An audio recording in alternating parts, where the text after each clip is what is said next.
गली में को के हुतराड़ो के छड़ी कहीं भोंगी थी ना वो हमारे डाडा पर डाडा कहीं यहाँ पे तो ना बादी पोको थम गली में एंड बीच में लॉकडाउन में हूँ पीड़े लिखते हो तो पर मारे पाड़े रहे तो मैं पूरे कंप्यूटर में मैं बनाया जिद में ठा पड़ी की हर तीसरी पीढ़ी में एक को परिवार पीढ़ी खत्म हुई बल्लारे वो लारे कोई को हमें यहाँ है कि अपन को करे कि अब ये गली पूरी जो नहीं माड़ पाड़ो जो है माड़ लाले पा है जो इधर भी परिवार हुए था वहाँ गाँव छोड़ गया या बीच जगह बचा है जो करे तो चलो ठीक है बाकी अपन ये गाँव जो को बैठा है नहीं अगर आज भी घड़ी जो नहीं के कमी पेशी है रहे। नमस्कार, मैं हूं संजय सुथार और आज मैं जिस संदर्भ में बात करने वाला हूं उसके लिए मैं पहले ही बता देता हूं कि इस वीडियो में मेरा उद्देश्य किसी व्यक्ति, समाज, धर्म, पंथ या फिर किसी विश्वास या किसी की धार्मिक भावनाओं को आहत करना बिल्कुल नहीं है। जो भी चर्चा की जाएगी उसका उद्देश्य एकमात्र एजुकेशनल एंड अवेयरनेस ही होगा। बात की शुरुआत मैं एक घटना से करता हूं। कुछ दिन पहले मैं अपने एक दोस्त के साथ बैठा हुआ था तो उसने मुझे बोला कि देख संजू, अगर पैसे का जुगाड़ हो जाए ना तो मैं ये घर और गली दोनों छोड़कर कहीं और शिफ्ट हो जाऊंगा। बिल्कुल वही शब्द बता रहा हूँ जो उसने मुझे बोले। फिर मैंने उससे इसका कारण पूछा तो उसने बताया कि ये घर तो ठीक है लेकिन ये जो गली है ना वो सक्सेस नहीं है। मैंने फिर उससे पूछा कि तुम्हें ऐसा क्यों लगता है कि ये गली ठीक नहीं है। फिर उसने मुझे भी वही कहानी सुनाई जो पिछले 4 पीढ़ियों से चली आ रही है। उसने मुझे बताया कि इस गली में लोगों की असमय मृत्यु हो रही है, लोगों की पीढ़ियां खत्म हो रही हैं और बताया कि आए दिन इस गली में भूत प्रेत जैसी घटनाएं सुनने को मिलती है। उसने कहा कि ये जो गली है वो श्रापित है और ये जो भूमि है वो अपवित्र है। फिर उसने मुझे इतने तर्क दिए कि उसे गलत साबित करने के लिए मेरे पास शब्द नहीं थे। फिर मुझे लगा कि इस कहानी को आधार बनाकर केंद्र में रखकर एक संदेश जरूर दिया जा सकता है। और आगे मैं अपनी बात को उसके इस तर्क से शुरू करना चाहूँगा कि उसने बोला कि लोगों की पीढ़ियाँ खत्म हो रही हैं, असमय पर लोगों की मृत्यु हो रही है। एक बार इस पर विचार जरूर करें कि क्या वाकई में ऐसा हो सकता है। हालांकि मृत्यु जो होती है वह काफ़ी दुखद है, पर यह एक सच्चाई भी तो है और शायद इतनी बड़ी सच्चाई कि कोई इसे मिटा नहीं सकता। इसीलिए कहते हैं कि सच्चाई अमर है। तूफानों को इस बात का पता नहीं होता कि पेड़ों पर चिड़ियाओं का घर है, फिर भी वो आते हैं और पेड़ गिरते हैं और चिड़ियाएं मरती हैं। समुद्र की लहरों को ये पता नहीं होता कि समुद्र मछलियों का घर है और लहरें अपनी मौज में आती है और ये मछलियों को किनारों पर उछाल देती है। मेरे कहने का मतलब सिर्फ ये है कि जन्म जो है वो मरने के लिए हुआ है। और दूसरी जो उसने बात बोली कि ये जो भूमि है वो अपवित्र है, श्रापित है, मैं कई बार सोचने बैठता हूँ तो मुझे ये समझ में नहीं आता कि कोई भूमि कैसे अपवित्र हो सकती है। भूमि तो प्रकृति का प्रथम तत्व है और अथर्ववेद में तो यहाँ तक कहा गया है कि माता भूमि पुत्रो पृथ्व्या, जिसका मतलब होता है कि भूमि मेरी माता है और मैं उसका पुत्र हूँ। और यजुर्वेद में भी कहा गया है कि नमो मातृ पृथ्व्या, नमो मातृ पृथ्व्या, जिसका मतलब होता है कि इस मातृभूमि को मेरा नमस्कार। वाल्मीकि ने रामायण में कहा है कि जननी जन्म भूमिष्य स्वर्गादपि गरीयसी, जिसका मतलब होता है कि जननी और जन्म भूमि का स्थान स्वर्ग से भी ऊपर है। जब महाभारत के समय यक्ष ने युधिष्ठिर से पूछा कि आकाश से भी ऊंचा क्या है और पृथ्वी से भी भारी क्या है, तब युधिष्ठिर ने यक्ष को बताया कि पिता आकाश से ऊंचा है और माता पृथ्वी से भारी है। यहाँ तक कि सिंधु घाटी सभ्यता के लोग भी धरती को देवी मानते थे और उसकी पूजा करा करते थे। मैं इन उदाहरणों के जरिए सिर्फ यही बताना चाहता हूँ कि जो प्राचीन काल से हम भूमि को माँ मानते आए हैं, फिर आप खुद ये सोचकर देखो कि वो संतान भला कैसे खुश रह सकती है जिसे अपनी माँ की पवित्रता पर संदेह हो। इस माँ को अपने सारे बेटों के बारे में पता है। उसे ये पता है कि कौन उसका पोषण कर रहा है और कौन उसका शोषण कर रहा है। हम कई बार देखते हैं कि कोई किसी की ज़मीन हड़प लेता है या फिर उस पर कब्जा कर लेता है। फिर देखते देखते अचानक ऐसा क्यों होता है कि उसके घर का सुख, चैन, सेहत, खुशी, समृद्धि सब गायब हो जाती है। खैर, हम बात को थोड़ा आगे बढ़ाते हैं। अभी हाल फिलहाल गांव में भूतों की कहानियां कुछ ज़्यादा ही चल रही है। गांव में अगर मैं किसी से ये पूछ लूँ कि क्या भूत होते हैं तो कुछ लोग बोलेंगे कि हाँ होते हैं और कुछ बोलते हैं कि भूत नहीं होते, आत्माएं होती हैं। कुछ बोलते हैं कि आत्माएं भी नहीं होती, दुरात्माएं होती हैं। कुछ ने तो भूतों पर पीएचडी कर रखी है। उन लोगों ने न सिर्फ भूतों को देखा होता है, बल्कि उनके ये भी पता है कि कौन सा भूत किस जगह पर रहता है, और ये भी पता होता है कि वर्तमान में कौन सा सक्रिय है। बात को साफ साफ कहूँ तो मैं यही कहूँगा कि भूत वगैरह नहीं होते। मुझे ये भी पता है कि अब कई लोग मेरी इस बात से सहमत नहीं होंगे।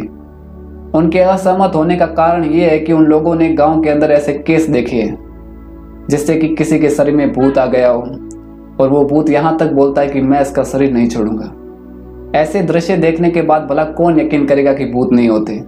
देखो, गांव में जो हम अक्सर देखते हैं कि किसी के शरीर में भूत आ गया या किसी के शरीर में देवता आ गए, वो भूत या देवता ना होकर के एक साइकोलॉजिकल बीमारी होती है जिसे हिस्टेरिया बोलते हैं। ये एक ऐसी बीमारी है जिसको भी होती है उस मरीज को इसके बारे में पता ही नहीं चलता। इसमें मरीज का दिमाग शरीर को अलग तरीके से ही नियंत्रित करने लगता है। खासकर औरतों में हिस्टेरिया का केस आते ही उनकी पर्सनैलिटी बदल जाती है। कई बार तो अलग अंदाज में भूतों की तरह या किसी देवता की तरह बात करने लगती वो, और देखने में ऐसा लगेगा कि वो भूत इसकी जान निकाल रहा है या फिर वो देवता इनकी जान ले लेंगे। ये जो बीमारी है वो महिलाओं में खासकर होती है। महिलाओं में भी उन महिलाओं में जो इमोशनल है, वो जो गांव में रहती है और उन्होंने भूत प्रेत की कहानियां ज्यादा सुन रखी हो, उन्हें विश्वास होता है कि भूत वगैरह होते हैं। ऐसी महिलाओं में इसके केस ज्यादा देखने को मिलते हैं। मैं अपने दोस्तों के साथ कभी इस पर चर्चा करता हूँ तो वो बोलते हैं कि अगर भूत नहीं होते तो फिर वो क्या था। जब अपने गांव के लोग किसी दूसरे गांव गए थे तब 5-6 लोगों की तबीयत एक साथ खराब हो गई थी। वो क्या था? मैं बताना चाहूँगा कि वो जो केस था वो भी मास हिस्टेरिया का केस ही था, जिसे सामूहिक भ्रम बोलते हैं। अभी हाल ही में मलेशिया में ऐसा केस आया था जहाँ स्कूल में कुरान का पाठ हो रहा था, फिर अचानक 40 लड़कियों को हिस्टेरिया का दौरा पड़ गया। शायद आपकी मानसिकता मेरी इन बातों पर विश्वास ना करे। हो सकता है कुछ लोगों को लगे कि तू देवताओं के बारे में ऐसे कैसे बोल रहा है, हमारी धार्मिक भावनाएं आहत हो रही हैं। तो मैं उन सबको बता देता हूं कि मैं ये कतई नहीं बोल रहा कि देवताओं का अस्तित्व नहीं है। मेरा वो मतलब बिल्कुल नहीं है। मैं यहाँ सिर्फ उन मानसिक बीमारियों के बारे में बात कर रहा हूँ, और क्यों कर रहा हूँ वो भी बताता हूँ। मेरी जो दादी है, जिनको हम माँ बोलते हैं, उनके साथ ये सारी चीज़ें घटित हो चुकी हैं, और हम लोग जब उन्हें देखते तो हमें भी ऐसा ही लगता था कि इनके शरीर में देवता आ गए। उनको ठीक करवाने के लिए अज्ञानता के कारण हमने भी भोपों, भोपियों, तांत्रिकों के पीछे उम्र का एक बड़ा हिस्सा खर्च किया। वो लोग बोलते कि आपकी गली खराब है, कुछ बोलते कि आपको ये घर छोड़ना होगा। मतलब तरह तरह के लोग, वो तरह तरह की कहानियां। फिर फाइनली 2015 में जब किसी मनोचिकित्सक को दिखाया और उनकी जांच रिपोर्ट में लिखा था कि सीजर डिसऑर्डर, और उसके उपचार के बाद कभी भी वो जो देवता थे वो शरीर में नहीं आए। मेरे कहने का मतलब सिर्फ ये है कि ये सारी साइकोलॉजिकल बीमारियां हैं। और हाँ, कुछ लोग बोलते हैं ना कि इसको 2-3 भूत एक साथ लगे, वो भी एक बीमारी ही है जिसको बोलते हैं मल्टीपल पर्सनैलिटी डिसऑर्डर। इस बीमारी के बारे में साउथ की मूवी अपरिचित में बताया गया है। ये जो डिसऑर्डर होते हैं वो 80 प्रकार के हैं। मुझे इनके बारे में ज़्यादा नहीं पता। आपको जानना हो तो मनोचिकित्सक से सलाह जरूर लें। अब कुछ ये बोलते हैं कि फिर भोपो या तांत्रिकों के पास जाने से कोई ठीक कैसे हो जाता है। तो इसको समझाने के लिए मैं एक एग्जांपल देना चाहूँगा। मेरे पड़ोस में एक लड़का रहता है जिसका नाम अमृत है। वो एक दिन मेरे पास आया और काफ़ी उदास था और बोला कि स्कूल से खेलने के लिए टीम जा रही है। उसको उस टीम में सेलेक्ट ही नहीं किया। मैंने उसको समझाया, फिर भी वो काफ़ी उदास था। फिर अगले ही दिन स्कूल की प्रार्थना सभा में पीटीआई सर ने उसके कंधे पर हाथ रखा और बोला कि कोई बात नहीं अमृत, नेक्स्ट टाइम लेके जाएंगे। और उसकी उदासी छूमंतर हो गई। ऐसा क्या था कि मेरे समझाने पर वो नहीं समझा, लेकिन एक टीचर के सिर्फ कंधे पर हाथ रखते ही वो समझ गया। उसकी उदासी चली गई।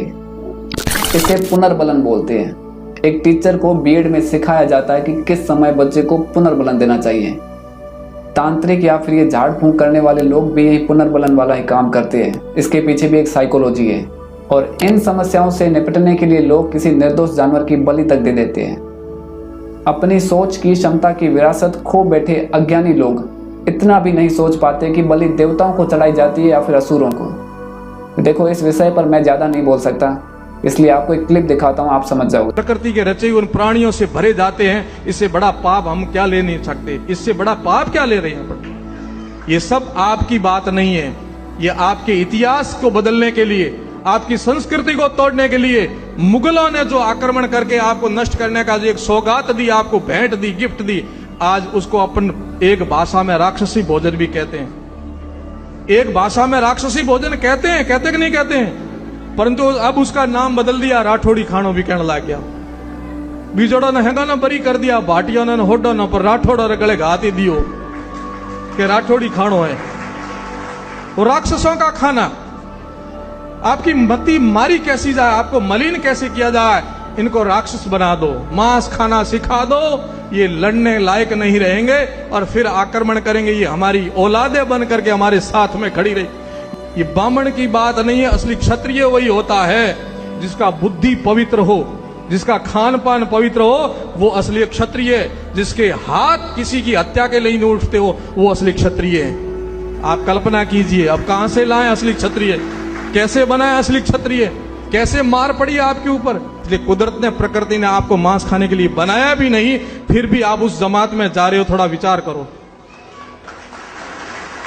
और दूसरा पाप कैसा करते हो आप, आडंबर धोखा आपके साथ बहुत। मैं आपको दोष नहीं देना चाहता हूं, आपके साथ छलावा किया गया, आपकी संस्कृति को तोड़ने के लिए, आपके धर्म को नष्ट करने के लिए आपके साथ बहुत बड़ा धोखा किया गया। और तो और आपके देवी देवताओं को नहीं छोड़ा।